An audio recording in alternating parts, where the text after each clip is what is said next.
ஹல்லேலூயா. கர்த்தருடைய பரிசுத்த நாமத்திற்கு மகிமை உண்டாவதாக. இந்த நாளிலும் ஏசப்பா நம்ம ஒவ்வொருவருக்கும் கொடுக்கிறதான வார்த்தை நீதிமொழிகளின் புஸ்தகம் 19வது அதிகாரம் 23வது வசனம்.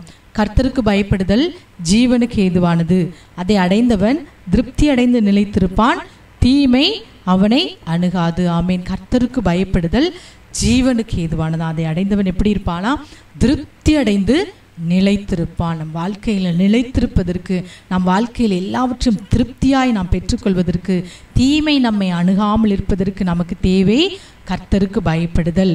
நீதிமொழிகள் 16 நீதிமொழிகள் 22:4 நாம் வாசிப்போம் என்றால், 22வது அதிகாரம் 4வது வசனம், தாழ்மைக்கும் கர்த்தருக்கு பயப்படுதலுக்கும் வரும் பலன் ஐஸ்வர்யமும் மகிமையும் ஜீவனுமாம். தாழ்மைக்கும் ஏசப்பாவுக்கு பயப்படுதலுக்கும் வரும் பலன், அப்படி பயப்படுறவங்களுக்கு கிடைக்கிறது என்னன்னா ஐஸ்வர்யமா மகிமையா ஜீவனுமா. இன்றைக்கு ஐஸ்வர்யமும் மகிமையும் ஜீவனும் யாருக்கு கிடைக்கும்? தன்னை தாழ்த்துகிறவர்களுக்கும் கர்த்தருக்கு பயப்படுகிறவர்களுக்கும். இந்த கர்த்தருக்கு பயப்படுகிறவர்கள் யார்?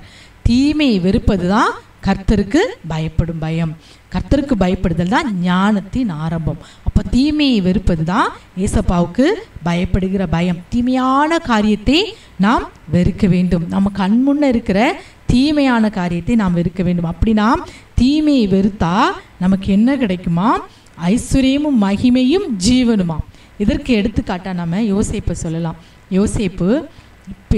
யோசேப்பை பாவ இச்சையவனை சுற்றி வரும்போது, அந்த போத்திபாரின் மனைவி இச்சைக்குள்ளாக வரும்போது சொல்கிறான், தேவனுக்கு விரோதமாய் பாவம் செய்வது எப்படி அப்படின்னு சொல்லி கேட்கிறான். அப்போ பரிசுத்தத்தை குலைக்காதபடி நான் என் தேவன் என்னை பார்த்துட்ருக்கிற அவருக்கு விரோதமாய் நான் பாவம் செய்ய மாட்டேன் என்று அந்த கர்த்தருக்கு பயப்படும் பயத்தோடு அவன் தன் வாலிப பிராயத்தை காத்து கொண்டதுனால அவனுக்கு ஐஸ்வர்யம் கிடைச்சது, ஜீவன் மகிமை கிடைத்தது, ஜீவன் கிடைத்தது. அந்த எகிப்தின் சமஸ்த எகிப்துக்கு அந்த யோசேப்பை அதிபதியாய் இந்த ராஜா வைக்கிறார். அவனுடைய ஆணை இல்லாமல் யார் கையும் காலையும் கூட அசைக்கக்கூடாது என்று சொல்லிட்டு முத்திர மோதிரத்தை அவனுக்கு கலற்றி கொடுக்கிறார். அவருக்கு அடுத்த ஸ்தானத்தில் அந்த யோசேப்பை வைக்கிறார். ஐஸ்வர்யமும் மகிமையும் அவனை தேடி வருகிறது. இன்றைக்கு அநேகருக்கு ஐஸ்வர்யமும் கிடைக்கிறதில்ல, மகிமையும் கிடைக்கிறதில்ல, கனமும் கிடைக்கிறதில்ல. ஏன்? நமக்கு கர்த்தருக்கு பயப்படுகிற பயத்திலே நாம் குறைவுபட்டு இருக்கிறோம். கர்த்தருக்கு பயப்படுதல் ஜீவனுக்கு ஏதுவானது, அதை அடைந்தவன் திருப்தி அடைந்து நிலைத்திருப்பான் என்று பார்க்கிறோம். அதே போல கர்த்தருக்கு பயப்படுதல் ஜீவ ஊற்று, அதனால் மரணக்கண்ணிகளுக்கு தப்பலாம். நீதிமொழிகள் 14:27 கர்த்தருக்கு பயப்படுகிறவர்களுக்கு திட நம்பிக்கை உண்டவர் பிள்ளைகளுக்கு அடைக்கலம் கிடைக்கும். கர்த்தருக்கு பயப்படுகிறவர்களுக்கு அநேக ஆசீர்வாதங்கள் இருக்குது. நீதிமொழிகள் 16:26 இவ்வாறு போடப்பட்டிருக்கிறது. நீதிமொழிகள் 16:2 நிதானமாய் நடக்கிறவன் கர்த்தருக்கு பயப்படுகிறான். யார் கர்த்தருக்கு பயப்படுகிறார்களா? தங்கள் வழியில் நிதானமாய் ஒரு நிதானமாக நடக்கும்போது நம்ம எதுலேயும் விழமாட்டோம். அவசரமாக நடந்தால் பிசாசு வச்சிருக்கிற குழியில் நாம் விழுந்துடும். அதே நாம் நிதானமாக பொறுமையாக நாம் கர்த்தரிடத்தில் கேட்டு நம் நடைகளை நடத்துவோம் என்றால் நம்ம இந்த பாவ குழியில் விழமாட்டோம். தன் வழிகளில் தாறுமாறானவனோ அவரை அலட்சியம் பண்ணுகிறான். நிதானம் இல்லாதபடி தன் வழிகளில் தாறுமாறா நினைச்சது யோசித்தது எல்லாத்தையும் நடத்துகிறவங்க அவரை அலட்சியம் பண்ணுகிறார்களாம். அப்போ இன்னைக்கு கர்த்தருக்கு பயப்படுகிற பயம் வேணும். கர்த்தருக்கு பயப்படுதல் ஆயுசு நாட்களை பெருக பண்ணும். துன்மார்க்கருடைய வருஷமோ குறுகி போகும் என்று பார்க்கிறோம். தீமையை வெறுப்பதே கர்த்தருக்கு பயப்படும் பயம். ஆகவே இந்த நாளில் கர்த்தருக்கு பயப்படுதலை நாம் தெரிந்து கொள்ள வேண்டும். ஆகவே ஏசப்பா, நான் உமக்கு பயந்து அந்த பயந்திருக்கிற மனுஷனுக்கு கிடைக்கிற எல்லா ஆசீர்வாதத்தையும் நான் பெற்றுக்கொள்ள. சங்கீதம் 128:4 இதோ கர்த்தருக்கு பயப்படுகிற மனுஷன் இவ்விதமாய் ஆசீர்வதிக்கப்படுவானா. கர்த்தருக்கு பயப்படுகிறதல் நமக்கு கிருபையை பெருக பண்ணும்.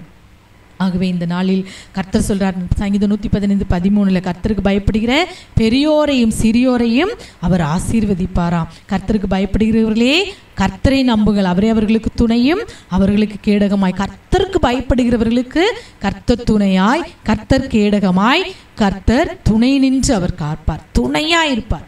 கர்த்தர் எனக்கு துணையாக இருப்பார். அவருடைய கரம் நமக்கு துணையாக இருக்கும். ஏசப்பாவுடைய கரம் உங்களுக்கு துணையாக உங்களோடு இருக்கும். யாருக்கு? அவருக்கு பயப்படுகிறவர்களுக்காகவே இந்த வேளையில் இந்த வார்த்தையை கர்த்தர் இந்த நாளில் கொடுத்திருக்கிறார். ஏசப்பா, இந்த வருடத்தில் நாங்கள் உமக்கு பயந்து அந்த பயப்படுகிற பிள்ளைகளுக்கு கிடைக்கக்கூடிய எல்லா ஆசீர்வாதத்தினால் நாங்கள் நிரப்ப நிரப்பப்பட இந்த நாளில் கிருபை செய்யுங்க அப்பா என்று சொல்லி நாம் ஜெபிக்கலாமா? எல்லாரும் கண்களை மூடி. கர்த்தாவே, இந்த நாளிலும் கர்த்தாவே நாங்கள் ஜெபிக்கிறோம், ஸ்தோத்தரிக்கிறோம் அப்பா. கர்த்தருக்கு பயப்படுகிற சுத்தமும் என்றைக்கும் நிலைக்கிறதுமாய் இருக்கிறது என்று பார்க்கிறோம். கர்த்தருக்கு பயப்படுகிற மனுஷனுக்கு ஐஸ்வர்யமும் மகிமையும் ஜீவனும் உண்டு என்று பார்க்கிறோம்ப்பா. அவன் நன்மையால் திருப்தி அடைவான் என்று பார்க்கிறோம். எத்தனையோ ஆசீர்வாதங்களை உமக்கு பயப்படுகிற பிள்ளைகளுக்கு வைத்திருக்கிறீர் அப்பா. நாங்கள் தீமையை வெறுப்பதும் எங்கள் வழியிலே நாங்கள் நிதானமாய் நடப்பதும் உமக்கு பயப்படும் பயம் என்று பார்க்கிறோம். இந்த 2 காரியத்தை நாங்கள் செய்து இதில் இருக்கிற அனைத்து ஆசீர்வாதங்களையும் நாங்கள் பெற்றுக்கொள்ள, ஜெபிக்கிற ஒவ்வொரு பிள்ளைகளும் பெற்றுக்கொள்ள இந்த நாளில் அனுகிரகம் பண்ணுங்கப்பா. இயேசுவே மை ஸ்தோத்தரிக்கிறோம். ஐஸ்வர்யத்தையும் மகிமையும் கனத்தையும் ஜீவனையும் பெற்றுக்கொள்ள ஓடி ஓடி அதை பெற முடியாதபடி இருக்கிற ஒவ்வொரு பிள்ளைகளுக்கும் இந்த நாளில் தாழ்மையும் உமக்கு பயப்படுகிற பயத்தையும் கொடுத்து இந்த ஆசீர்வாதத்தை எல்லாம் கொடுத்து ஆசீர்வதிங்க. பெரிய காரியங்களை செய்யுங்க. சகல துதிகன மகிமை உமக்கே செலுத்துகிறோம். இயேசுவின் நாமத்தில் ஜெபிக்கிறோம் நல்ல பிதாவே. ஆமேன், ஆமேன்.